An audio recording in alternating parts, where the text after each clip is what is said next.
ಆ changing room ಅದು video ಬಂದಿದ್ದು ಆ ವಾರ ಫುಲ್ಲು ನಾನು ಕನ್ಫ್ಯೂಷನ್ ಅಲ್ಲೇ ಇರ್ತೀನಿ. ಬಿಕಾಸ್ ಅವ್ರ ಹೆಸರು ಎತ್ತಿ ಅವ್ರ ಕಡೆ ಪಾಯಿಂಟ್ ಔಟ್ ಮಾಡೋದು ಒಂದ್ ನಿಮಿಷದ ಕೆಲಸ. ಬಟ್ ಆ ಪಾರ್ಟಲ್ಲಿ ನಂದು ತಪ್ಪಿದೆ, ಕೇಳಿಸ್ಕೊಂಡ್ ಬಂದ್ ಹೇಳಿದ್ದು ನನ್ ತಪ್ಪಿದೆ.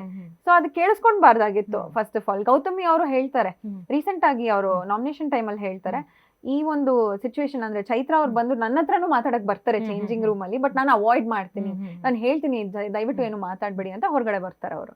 ಬಟ್ ನಾನು ಅದನ್ನ ಮಾಡ್ಬೇಕಿತ್ತು, ಎಲ್ಲೋ ಒಂದ್ ಕಡೆ ನಾನು ಎಡವ್ದೆ ಅಂತ ಅನ್ಸ್ತು.